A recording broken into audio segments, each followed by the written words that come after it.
Olá, bem-vindas, bem-vindos ao podcast do Manchetômetro, o monitor diário da mídia brasileira. A primeira vitória da esquerda na Colômbia é histórica, não apenas por ser inédita, mas por representar a vitória da vida contra a morte. O que eu quero dizer com isso? Eu sou o jornalista André Madruga e garanto que as cientistas políticas Marília Cloes, doutoranda em ciência política pelo ESP-UERJ, pesquisadora pelo NetSal e pelo OPSA, e Beatriz Bandeira de Mello, doutoranda em Relações Internacionais pelo UERJ e pesquisadora do Manchetômetro e do LERP da UERJ, nossas convidadas neste episódio, podem e vão explicar isso e muito mais.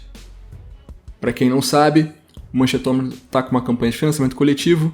Quem quiser e puder contribuir, vai ajudar muito a manutenção desse projeto. Acesse o link benfeitoria.com/manchetômetro e junte-se a nós na defesa da democratização da mídia brasileira. Marília, bem-vinda ao podcast do Manchetômetro mais uma vez. Prazer ter você aqui. Olá, pessoal. Obrigada. Bom dia, boa tarde, boa noite aos ouvintes. Muito feliz de estar aqui com vocês. Beatriz, Olá. bem-vinda. Bem-vinda, é legal ter você aqui também mais uma vez. Obrigado pela participação. Oi, André. Oi, Marília. Olá aos nossos ouvintes. É sempre um prazer estar aqui com vocês. Agradeço o convite. Pela primeira vez, a Colômbia elege um governo de esquerda. O processo eleitoral colombiano não foi um processo tranquilo e terminou em um segundo turno entre o candidato de esquerda e o candidato independente, que muitos analistas afirmavam ser o populista de direita, o Rodolfo Hernandes. A gente não pode esquecer de França, vice-presidente eleita, considerada um dos principais nomes da campanha, e muitos afirmam que o apoio dela foi essencial para a vitória da esquerda. Marília, como você vê esse processo eleitoral, essa vitória histórica da esquerda na Colômbia, e comparando assim, grosseiramente, se tem a ver a vitória do Petro na Colômbia em 2022 com a vitória do Lula em 2002 no Brasil? Bom, pessoal, olá. Em primeiro lugar, queria agradecer pelo convite de estar aqui conversando com vocês. Sempre um prazer participar aqui do podcast. A gente está aqui conversando. Gosto muito, sou ouvinte, então feliz demais. Sinto muito honrada. E também muito feliz de estar conversando com vocês sobre um tema que é muito bom de conversar, né? Um marco histórico, um fenômeno que aconteceu aí na Colômbia que é muito bonito da gente conversar. Então, me alegra muito estar discutindo esse assunto. Porque acho que tem algumas coisas que têm que ser destacadas, assim, quando a gente fala que Gustavo Petro e Francia Márquez foram eleitos presidente e vice-presidenta da Colômbia, em um país que pela primeira vez elege governantes de esquerda, né? Um governo popular, enfim. E eu acho que tem dois elementos que a gente tem que destacar nesse processo. Em primeiro lugar, eu tenho a impressão que talvez, assim, aqui no Brasil não se tenha tanto essa noção. Mas a Colômbia, ela não passou, ao longo do século XX e no início do século XXI, por um governo que tenha estabelecido um mínimo de estado de bem-estar social. Então, assim, toda a legislação trabalhista, por exemplo, o que aconteceu em outros países ali no final da primeira metade do século XX, início da segunda metade, seja no Brasil, seja na Argentina, seja em alguma medida no Chile, isso não aconteceu por lá.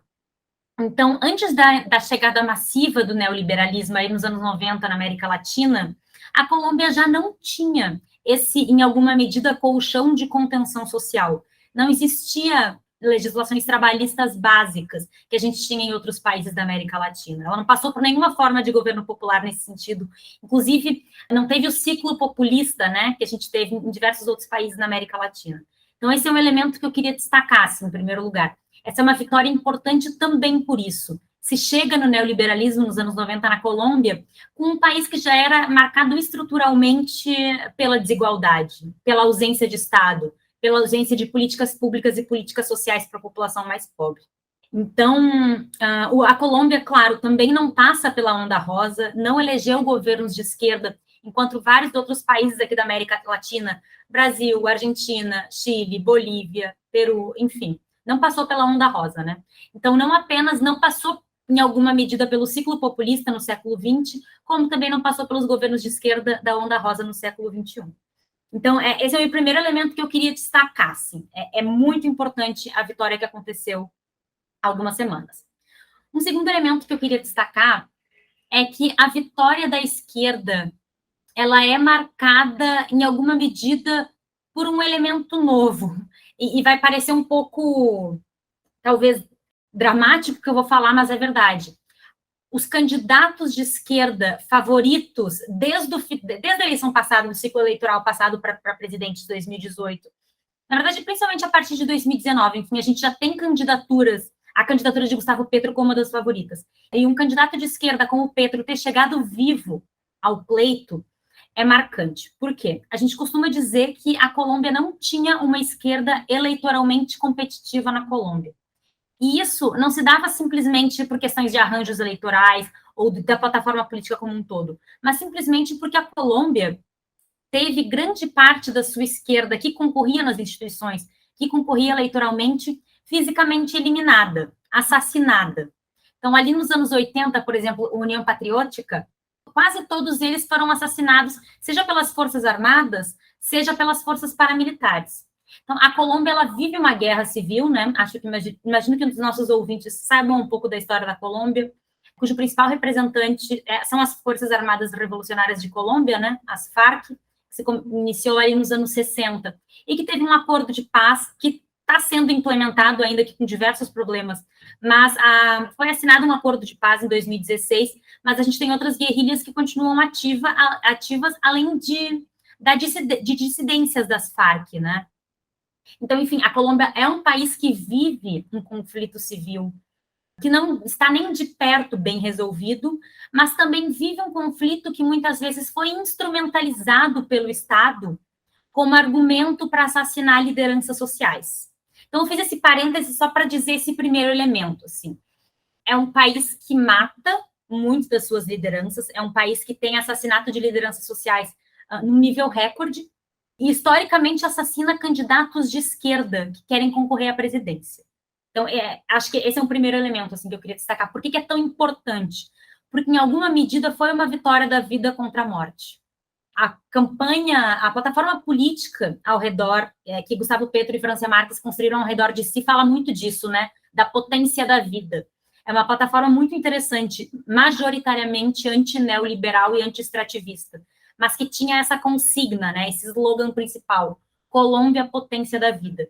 E isso não é simplesmente em função da disputa da vida contra o capital, da disputa anti-neoliberal, mas também da vida no sentido de que eles estão vivos, né? Estarem vivos não é qualquer coisa, é um fato histórico mesmo. Então, assim, acho que esse é o primeiro elemento que eu queria destacar, assim, a novidade do processo. Um segundo elemento que eu queria destacar é com relação justamente à plataforma política deles, né? Porque eles se elegeram com uma campanha anti-neoliberal, que tinha como centro as reformas trabalhista, a reforma previdenciária e a reforma no sistema de educação. Além disso, eles colocaram um debate ambiental muito importante na plataforma política deles, né? O que eles chamam de justiça ambiental, e a partir de uma agenda muito anti-extrativista, que vem muito da trajetória política de Francia Márquez, e aqui eu faço um breve parênteses, porque a gente não tem muito tempo para conversar aqui, mas quem não conhece a trajetória de luta da Francia Márquez tem que conhecer. Ela não é da costa, mas ela vem de um departamento que fica na costa pacífica do país, que é onde está concentrada uma parte significativa da população afro-colombiana. Francia Márquez é uma mulher negra, né? E a luta dela vem toda em defesa dos territórios e do anti-extrativismo. Então, é uma trajetória política muito interessante. Em alguma medida, isso é incorporado no programa de disputa da presidência também por ela, né? Pelo que ela significa. Então, assim, é uma plataforma política muito interessante, porque ela é anti-neoliberal, ela é anti-extrativista, e ela tem um debate ambiental que talvez as velhas esquerdas da América Latina não acessassem. Assim. É uma plataforma política muito interessante, muito interessante. Eu acho que é importante a gente considerar essa plataforma política porque ela é um arranjo que veio em um país que passa por um processo social muito intenso desde 2019. Porque, como eu tinha falado, historicamente, quem se manifesta na Colômbia morre, né? Assassinado pelas Forças Armadas, pelas forças policiais, pelo SMAD, que é o esquadrão antidistúrbio deles, ou por grupos paramilitares, né? E, então, assim, não é um país que, apesar de ser um país que é muito construído por constelações de movimentos sociais muito fortes, não é um país de grandes manifestações, não é um país de marchas de rua, aconteciam, mas não eram tão frequentes. Principalmente ali a partir dos anos 2000, isso até começou a acontecer um pouco mais, enfim. Mas não é um país que tem paralisações gerais, greves gerais, assim, porque é muito perigoso. Em alguma dimensão, assim, que a gente no Brasil entende, mas não completamente. Que a gente consegue fazer algumas manifestações com algum grau de segurança um pouco maior, né, aqui no Brasil. Enfim, é uma outra dimensão, um nível sistêmico. E em 2019, começou o que se chamou de estalido social, né? Um processo político relativamente parecido com o Chile. No Chile teve o gatilho inicial pelo aumento da passagem, e na Colômbia foram protestos contra pacotes de ajuste fiscal que o atual presidente, Ivan Duque, né, que ainda não, Gustavo Petro ainda não assumiu, enfim, mas que Ivan Duque tinha conseguido aprovar. Então, desde então, 2019, 2020 e principalmente 2021, foram anos em que a Colômbia teve suas ruas cheias de manifestações. Então, teve paros nacionais históricos, né, greves nacionais, paralisações nacionais históricas, e se colocou na rua um projeto que é majoritariamente anti-uribista. Uribismo é o campo político ao redor do presidente Álvaro Uribe, que foi eleito com uma plataforma de combate violento às guerrilhas, uma plataforma completamente anti-neoliberal, né? O Estado ele é reduzido ao máximo, o único bastião que se sustenta são as Forças Armadas e as Forças Policiais, de resto ele é completamente enxugado, e ele foi presidente entre 2002 e 2010, e ele foi eleito com essa plataforma de guerra. Não existe negociação política com as guerrilhas, o que existe é a guerra. E ele é até hoje uma figura política muito importante na Colômbia. Ivan Duque, o atual presidente, é do partido dele, do Centro Democrático. Então, o governo de Ivan Duque estava vivendo uma crise tão grande de precarização da vida, de ampliação da desigualdade social, que esses protestos vão às ruas com esse projeto anti-uribista, anti-neoliberal. E é só no acúmulo desses 3 anos de manifestação que, na minha avaliação, Gustavo Petro e Francia Márquez conseguem ser eleitos. Existia um sentimento anti-establishment muito forte. Existia a sensação de que não dá mais, a gente não pode seguir elegendo as mesmas maquinárias políticas de sempre. Porque a Colômbia, historicamente, era governada pelo Partido Liberal e pelo Partido Conservador. No início do século XX, isso vai virar e deslocar o centro político ainda mais para a direita. Daí fica a direita contra a extrema-direita. Então, enfim, existia uma sensação de que esse sistema não estava mais funcionando. E é só por esses 3 anos de intensas mobilizações, na minha avaliação, que a gente chega na eleição de Petro e de Francia Márquez, né? E, por fim, um último elemento aqui é o seguinte. No segundo turno foi Gustavo Petro e Rodolfo Fernandes. Os dois foram para o segundo turno com uma plataforma anti-establishment. Gustavo Petro à esquerda, Rodolfo Fernandes, uma figura política que é difícil traçar o campo político onde ele está inserido, assim, até porque o centro do debate dele é a anticorrupção. Então, assim, tem um debate, em alguma medida, meritocrático, próximo a plataformas de direita, mas ele tem posições muito diferentes do uribismo. Assim, ele sempre se colocou como anti-uribista. Então, assim, em alguma medida, é uma incógnita. Muita gente chamava ele de Trump, mas muito mais pela forma de comunicação política dele, na minha avaliação, assim, métodos de comunicação mais do que plataforma política como um todo.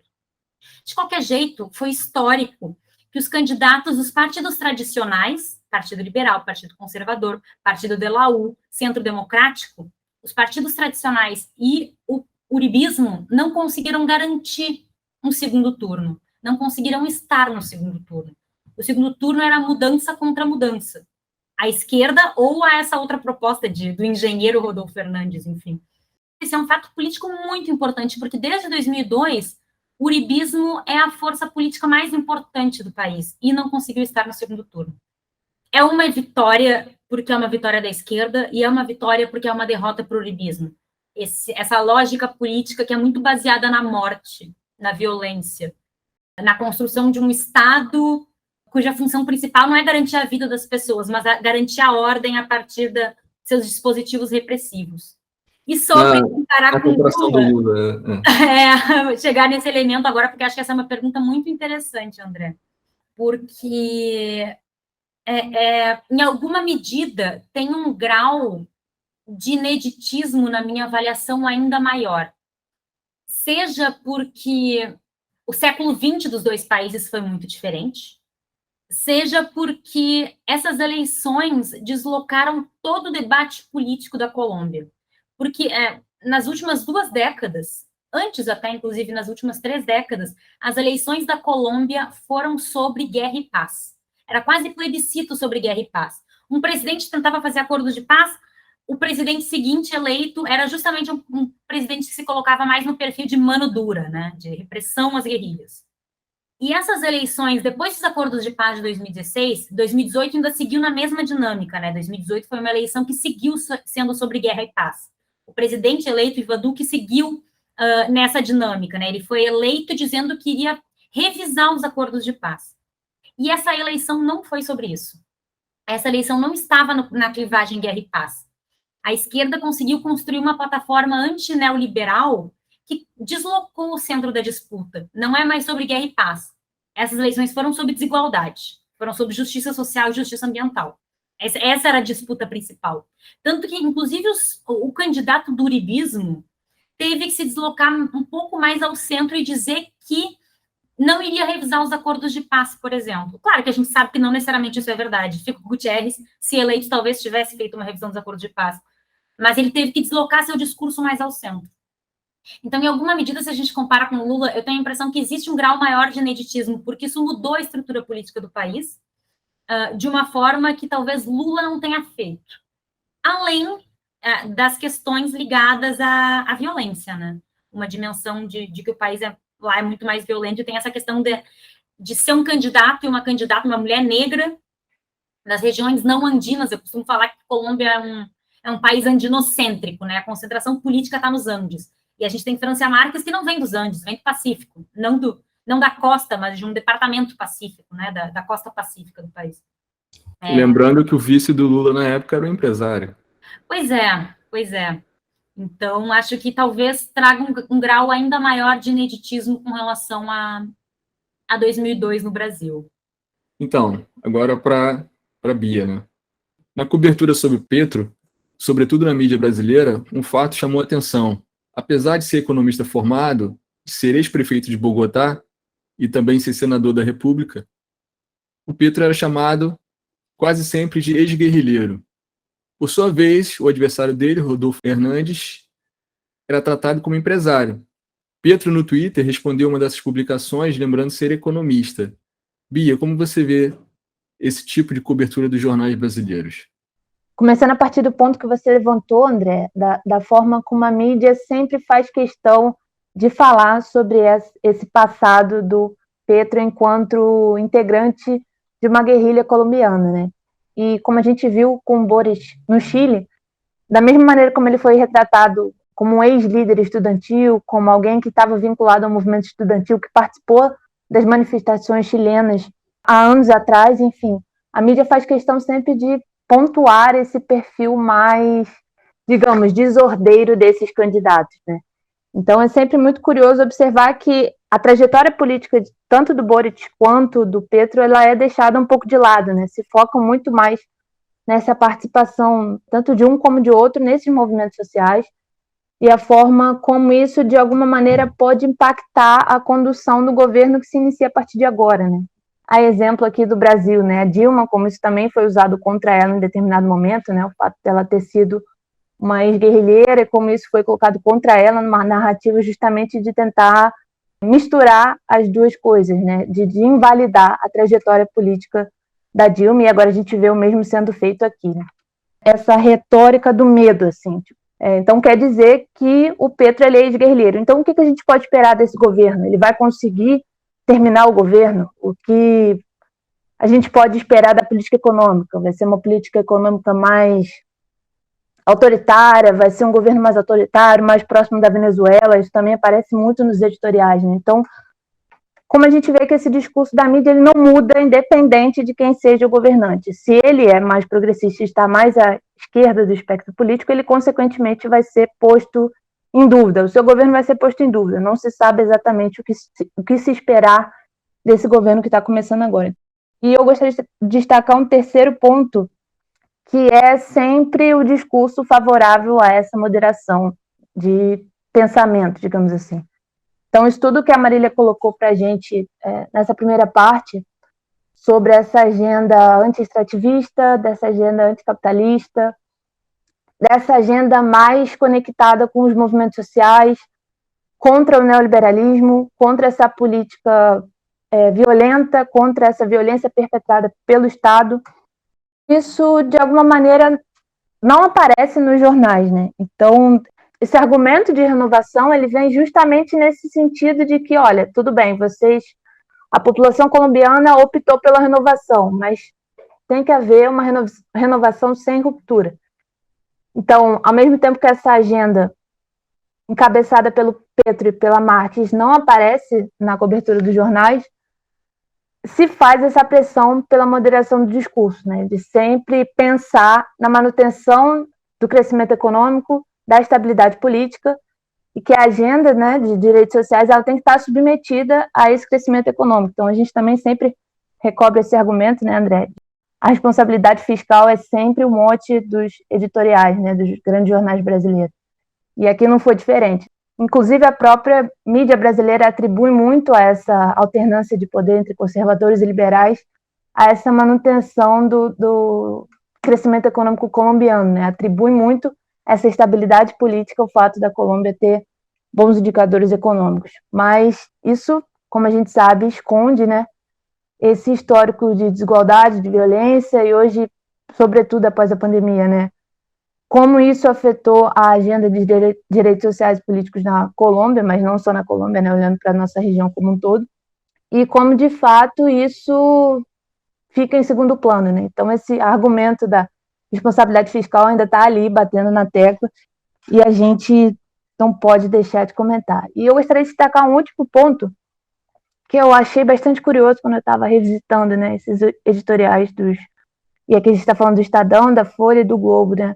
A gente tem sempre o Estadão numa posição mais conservadora, né, de que, inclusive, eles usam até o argumento da equivalência, né, de que, na verdade, tanto o Petro quanto o segundo colocado, né, o Hernández, eles são ambos anti-establishment, contra o sistema, então isso faz deles apenas serem extremos de uma mesma, enfim, de uma mesma posição. É aquele argumento de equivalência que os jornais costumam utilizar quando vão comparar o Lula ao Bolsonaro, né? Na verdade, eles são extremos e não representam muita mudança significativa, né? Enfim, são apenas extremistas. Então, o Estadão optou por seguir essa linha editorial até certo ponto, né? De colocar ambos como extremistas, inclusive citando que a trajetória de ambos como ex-prefeitos, né, tinha sido medíocre. O Estadão usa esse argumento, eu achei bastante curioso, mas justamente para mostrar que esse jornal em si adotou uma posição mais conservadora, né, contra toda a eleição, de que não via muita possibilidade de mudança. E um ponto que me chamou a atenção, né, como eu dizia, foi justamente a ausência de menção a Francia Marques nos editoriais, assim, com exceção da Folha de São Paulo, que fez uma menção bastante pontual, assim, os outros jornais sequer comentaram, né? Então focaram bastante na figura do Petro, não falaram sobre essa participação popular, né, sobre essa agenda, e nem é conveniente, né? A gente sabe qual é a linha editorial que os jornais seguem. Isso, de fato, nem é conveniente para eles chamar atenção para esse ponto. Então, se a gente está falando da presença e da potência de ter Francia Marques como vice-presidente, essa ausência dela nos editoriais chama bastante atenção, né? E você falou, André, e aí, só para finalizar a minha fala, você falou sobre o modo como os jornais cobrem o Hernandes como um empresário, né? Eu acho que a narrativa predominante foi justamente a de colocá-lo como um populista de direita, né? Como o Estadão fez questão de frisar que ele é um magnata da construção excêntrico. E aí tem todo um lance dele ter feito uma campanha mais no TikTok para tentar se aproximar dos jovens, enfim, de ter todo esse discurso mais anticorrupção, de como a Marília colocou, né, de ter uma retórica mais parecida com o Trump, com o Bolsonaro, isso também é levantado pelos jornais, né, mas é interessante ver que essa questão também dele ser parte dessa oligarquia colombiana, né, parte dessa elite colombiana, né, ele é dono de uma construtora, né, de uma empreiteira lá na Colômbia, isso também não foi muito problematizado nos editoriais, Mas, enfim, até o discurso dele anticorrupção também pode ser questionado até certo ponto, porque ele estava, se eu não me engano, enfrentando um processo lá do período em que ele foi prefeito de Medellín. Então, enfim, só para a gente pontuar que o discurso predominante foi justamente esse de populista de direita, né, fazendo uma aproximação com Trump, com Bolsonaro, mas também sem problematizar o que ele representa enquanto um dos agentes econômicos, né, que a campanha do Petro e da França buscam, de fato, combater, né, que é essa elite econômica, enfim, tão prejudicial aos interesses da população colombiana. Então, acho que é interessante olhar para esses pontos chaves, né, a forma como a mídia brasileira não renova, o que menos a gente vê é justamente essa renovação desse enquadramento. É sempre o enquadramento do medo, da incerteza, da dúvida, de que não sabemos o que esperar de um governo progressista de esquerda na América Latina, e aí eu recobro um argumento do que a gente conversou quando falava sobre o Chile, né? Se não vai descambar para o autoritarismo e virar uma Venezuela, não sabemos o que vai acontecer. Então, é autoritarismo ou é dúvida? Ao contrário do que a gente vem avaliando, né? Não se tem muita esperança, é sempre essa incerteza. Isso é muito característico da forma como a mídia brasileira retrata governos progressistas na nossa região. Marília, a gente está encaminhando para a última pergunta. A vitória do Petro soma mais um governo de esquerda no continente. Com a proximidade das eleições de 2022 no Brasil, as discussões sobre a possibilidade do Brasil também se aliar a esse novo giro, uma possível vitória do Lula, já leva a acreditar que existe um novo giro no continente, à esquerda.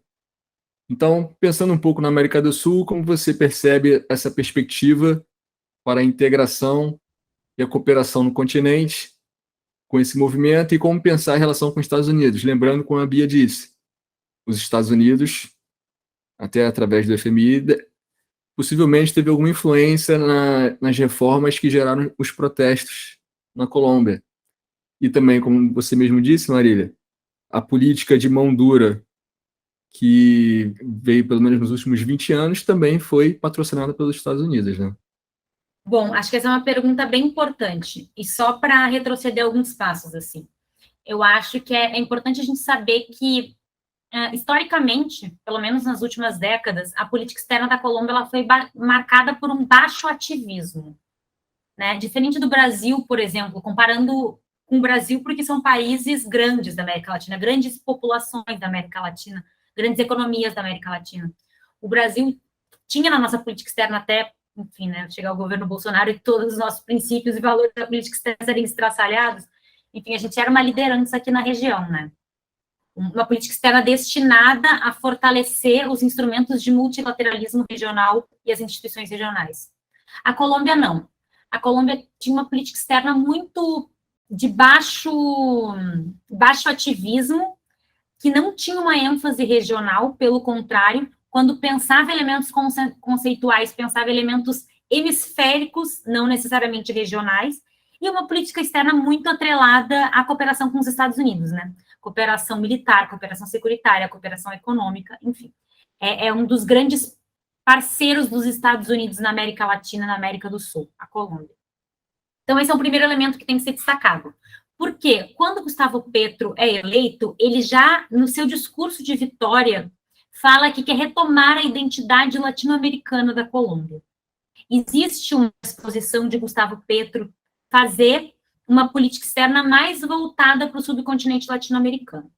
Isso é importante num cenário em que há diversos governos de esquerda sendo eleitos na América Latina, mais uma vez, que não necessariamente configuram uma onda rosa, é importante a gente dizer, mas a gente tem eleições de governos de esquerda aqui na América Latina, mas de perfis muito diversos. Então, a gente tem um perfil mais ligado ao bolivarianismo na Venezuela, na Bolívia, na Nicarágua, no Peru, e a gente tem, provavelmente, a eleição de Lula agora, né, em outubro, a gente tem na Argentina, né, um outro perfil de esquerda, e agora a gente tem na Colômbia.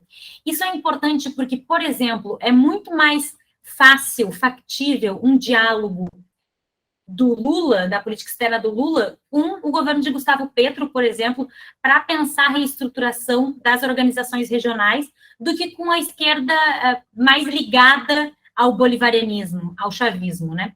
Até porque, Se a gente pensa, por exemplo, durante a Onda Rosa, a gente construiu a nossa arquitetura institucional de integração regional e, mesmo assim, existiam projetos diversos de integração, né? O Brasil tinha um projeto de integração que dialogava com o projeto de integração da Venezuela, de Chaves, por exemplo, mas que não era o mesmo. Então, esse é um elemento que tem que ser destacado, assim, há múltiplas esquerdas na América Latina e há múltiplos projetos de integração regional.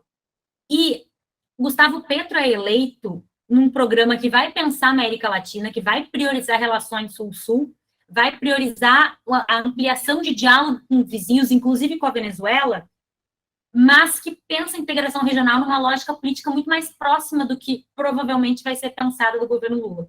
Então, essa é uma oportunidade muito interessante, no sentido de voltar a construir a integração regional. E eu falo voltar a construir porque, enquanto estivemos na Onda Rosa, tínhamos as nossas estruturas de integração, com muito destaque para a Unasul, né, nosso principal organismo de diálogo e cooperação regional, mas que foi completamente esvaziado a partir de 2015, completamente esvaziado.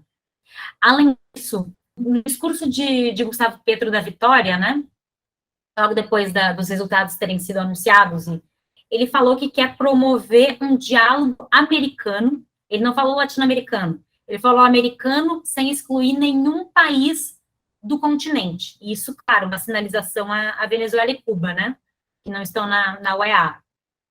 Quer dialogar com todos, inclusive com os Estados Unidos, sobre um projeto de descarbonização da economia. Então, a gente tem uma Colômbia que provavelmente vai ter um perfil mais alto na sua diplomacia, vai querer ocupar um espaço mais importante na integração regional e que vai puxar, em alguma medida, isso muito a partir da agenda ambiental. Isso é, em alguma medida, importante porque, por exemplo, Gustavo Petro não quer continuar com a exploração de petróleo e não quer avançar com o fracking na Colômbia. Ao mesmo tempo, a gente tem uma esquerda na Venezuela e na Bolívia, por exemplo, que são muito dependentes da exploração de recursos naturais, petróleo e gás, né? Então, em alguma medida, existe algum conflito sobre o conceito de desenvolvimento entre as esquerdas, que provavelmente vai ser um desafio. Porque se Gustavo Petro quer convocar um grande diálogo americano a partir da descarbonização da economia, bom, isso não vai ser consenso de forma alguma na América Latina, né? Nem mesmo entre as esquerdas. Eu acho que esse é um elemento interessante, assim. Eu acho que a eleição de Petro é muito importante, como síntese final. Acho que a eleição do Petro é muito importante para a integração. Ela provavelmente vai acontecer em outros moldes com relação à Onda Rosa, se for para frente. Tem múltiplas esquerdas aqui na América Latina, mas a perspectiva de integração de Gustavo Petro provavelmente vai conversar muito mais com o projeto de integração brasileiro para a América do Sul. Então, são parceiros muito importantes. A gente vai ter uma Colômbia mais ativa nesse processo. Isso é muito importante. Só que, pelo jeito, vai ser puxado muito a partir de uma diplomacia ambiental. Isso dialoga muito com Boric, por exemplo, mas, em alguma medida, provavelmente vai encontrar alguns desafios. E a relação com os Estados Unidos vai ser outra. Eu falei na primeira pergunta, assim, né, que essa eleição deslocou o centro do debate político-eleitoral da clivagem guerra e paz para o neoliberalismo versus antineoliberalismo. Em alguma medida, a eleição do Petro também tira a centralidade do debate securitário do centro da política externa colombiana, porque era uma política externa muito centrada em guerra, combate ao narcotráfico, cooperação militar com os Estados Unidos. Agora não mais. Agora existe espaço para outras agendas. E tenho a impressão que a partir desses novos temas da diplomacia colombiana que Gustavo Petro vai avançar e tentar se consolidar como uma das lideranças aqui na América do Sul. Vai lá, Beatriz. Eu acho que se a gente pensa em integração regional, eu acho que o fator de convergência ideológica é significativo, né? É muito importante porque ele determina até que ponto os governos estão dispostos a avançar em termos de integração e cooperação, né? Então, concordo com o que a Marília colocou, né, de que é muito cedo para a gente dizer que está vivendo uma segunda onda rosa ou classificar como o mesmo fenômeno político, porque as condições já são outras, né? Aparentemente não vai viver um boom das commodities, como a gente viveu ali no início dos anos 2000, então isso também influencia, né, o modo como os países sul-americanos vão se posicionar no cenário internacional. A gente tem aí a China, né, como um país que está crescendo, né, vem crescendo significativamente a sua influência sobre os países da América Latina, em termos de investimento, em termos de cooperação, então esse é um ator agora que exerce esse papel de desequilibrar aí a influência dos Estados Unidos na nossa região. Então, isso também é um fator a se considerar, né? A China de hoje não é, de forma alguma, a China do início dos anos 2000, então isso é significativo para pensar em termos de que forma os países vão se colocar nesse cenário internacional, né? A forma como isso vai se desenhar daqui para frente, né? Então, é lógico que essa convergência facilita muito o diálogo, né? Hoje a gente tem ausência praticamente completa de diálogo entre os países da nossa região, com exceção daqueles que, de alguma forma, já estão vivendo governos progressistas, né? Então, teve um tempo atrás, né, a Argentina tentando se colocar como uma liderança ao lado do México ali, sobretudo durante a pandemia, né, em termos de compra de vacina, em termos de firma de acordos para, enfim, estabelecer algum tipo de cooperação a nível sanitário, uma vez que os nossos mecanismos de integração como a Unasul foram totalmente desarticulados, né? Então, quando a gente fala dessa convergência, eu chamo a atenção justamente por isso, porque facilita primeiramente o diálogo, né? A gente vê que quando foi anunciado o resultado da eleição na Colômbia, o Bolsonaro sequer parabenizou o governo, à exceção de outros governantes e líderes da América Latina que o fizeram prontamente, né? O Arce na Bolívia, enfim, o próprio governo cubano se posicionou. Então, só depois de Itamaraty emitiu uma nota falando sobre a vitória do Petro e da Francia Márquez na Colômbia. Então, isso já mostra, em primeiro lugar, uma mudança em termos de iniciativa, né? E, em segundo lugar, uma retomada de uma agenda de integração pautada pela soberania e autonomia, né? Quando a gente estava falando sobre os Estados Unidos, eu acho que é interessante olhar por esse lado também, de que a retomada das identidades latino-americanas passa pela retomada de princípios de soberania e autonomia que dialogam com recursos naturais, dialogam com agendas de direitos sociais e políticos, e principalmente, né, tem que incorporar a agenda que os movimentos sociais trazem, né, movimento negro, movimento feminista, movimento indígena, que de alguma forma contribui para essa agenda de integração, né. Tudo isso passa por esses governos recém-eleitos, né, mas passa sobretudo para o que a gente espera de integração, de política externa, de política regional, né. E só para concluir, a Marília citou a Venezuela, e isso é fundamental, né? Quando a gente pensa na relação entre Colômbia e Venezuela nos últimos anos, só para citar 2017, que foi o ano em que se tentou invadir a Venezuela, né, com pretexto de ajuda humanitária, a gente teve aquele evento em que caminhões foram queimados, a mídia brasileira cobriu, né, com uma irresponsabilidade do governo Maduro, ele estava colocando fogo em ajuda humanitária, enfim. E aí, a partir desse momento, a Colômbia e a Venezuela romperam relações diplomáticas, né? Então, uma das propostas do Petro é justamente retomar essas relações diplomáticas com a Venezuela, que foram rompidas, e se a gente pensa em Estados Unidos, a gente pensa que a Colômbia era, de alguma maneira, uma forma dos Estados Unidos intervirem na Venezuela, né? Não diretamente, mas indiretamente, uma vez que a Colômbia é o país que mais tem bases militares dos Estados Unidos na nossa região, isso é significativo. Mas, enfim, de alguma maneira, isso é quebrado, né? Então, se abre novamente uma ponte de diálogo, né, entre Colômbia e Venezuela, e não falando somente de diálogo diplomático, mas isso é importante, principalmente se a gente olhar para o fato de que o fluxo migratório da Venezuela para a Colômbia é intenso, né? É o maior da América Latina, se eu não estou enganada. Então, isso também dá um novo fôlego para essa agenda, né, migratória na região, né? A forma como ambos os países vão tratar disso daqui para frente, né? Então, também é um novo fôlego para essa agenda, e a forma até como os países da região vão lidar com a Venezuela daqui para frente, né? Então, a gente viu, um tempo atrás, a gente teve, né, a criação do Grupo de Lima para tratar da Venezuela, a gente teve proposta de intervenção, inclusive, que o Brasil chegou a ventilar, né, que apoiaria. Enfim, agora a gente possivelmente vai ter essa retomada de um diálogo mais voltado para não intervenção, cooperação, estabelecimento de pontes diplomáticas, diálogo baseado na paz, enfim, todas essas questões que há muito a gente não via, sobretudo no que diz respeito à Venezuela, né? Então, mais um ponto para finalizar, eu acho que tem aí, principalmente se a gente tiver o Lula eleito agora no final do ano, uma retomada de uma liderança brasileira, né, que foi se perdendo de uns anos para cá. Então, isso pode ser muito positivo, uma vez que se o Brasil retoma essa proposta de liderança regional, consequentemente, essa agenda latino-americana de desenvolvimento vai também adquirir um novo impulso, né? Então, isso pode ser benéfico para toda a nossa região, e quem sabe a gente possa pensar numa integração latino-americana mais socialmente justa, né? E não mais desigual. E um elemento muito importante que a Bia trouxe, que eu queria destacar, com relação às diferenças no processo de integração ali da Onda Rosa, é que a gente viu o processo de integração da Onda Rosa nascer justamente no boom das commodities, né? E foi um processo de integração que, em alguma medida, foi sul-americano mais do que latino-americano e foi muito impulsionado pela integração infraestrutural e energética, né? A gente tinha as grandes construtoras brasileiras muito capitaneadas e capitalizadas, né, pelo BNDES, construindo ponte, fazendo barragem e tudo mais, assim. Então, a gente teve esse processo muito ligado por isso, e a gente não vai ter, né? A gente não está no boom das commodities.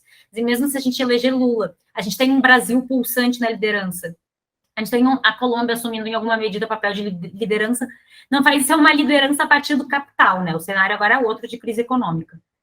Isso, em alguma medida, também se combina com o fato que Bia destacou também, do papel do AMLO, né, do López Obrador como presidente do México, que também articula fortemente uma agenda latino-americana. Foi ele, por exemplo, junto com Alberto Fernandes, que garantiu o translado de Evo Morales durante o golpe da Bolívia de 2019. Né? Existe um ativismo maior para uma agenda integrada latino-americana no México do que a gente tinha durante a Onda Rosa. Então, em alguma medida, não só a gente não vai ter a integração infraestrutural que a gente teve, inclusive construir fisicamente a América do Sul, como agora a gente tem um outro processo de integração que talvez seja mais latino-americano do que sul-americano, como a gente tinha antes, né? Então, enfim, processos de integração diferentes. Acho que Bia falou muito bem esse ponto. Legal, muito bom, Marília, Bia. Marília, eu queria registrar que você falando sobre a Colômbia faz a gente, e eu acho que o telespectador também, querer aprender mais sobre o país. Acho isso muito legal. Bom, é legal ouvir isso, André. Vamos todos aprendendo juntos. É um país que, em alguma medida, ainda é muito mistificado, ainda é muito pouco conhecido aqui no Brasil, então sempre uma felicidade estar conversando com você sobre esse assunto. Legal, obrigado mais uma vez pela participação. Beatriz, também espero encontrar vocês sempre assim, com notícias melhores para dar, né? André, eu também espero. Eu acho que a gente tem sido muito feliz, as últimas participações têm sido muito positivas nesse aspecto, né? A gente, há pouco tempo atrás, estava falando sobre o Chile, agora a gente está falando sobre a Colômbia. Espero muito em breve estar falando positivamente sobre o Brasil também. Então, é sempre um prazer estar aqui discutindo um pouco mais sobre a nossa região, que é um tema que é muito amado por nós em comum aqui. É isso. Neste episódio, você ouviu sobre a eleição inédita da esquerda na Colômbia. Para mais informação, acesse nosso site manchetômetro.com.br e siga as nossas redes sociais. E se você reconhece que a democratização da mídia é fundamental para a democracia brasileira, junte-se a nós. Colabore no link benfeitoria.com/manchetômetro. Obrigado e até o próximo episódio.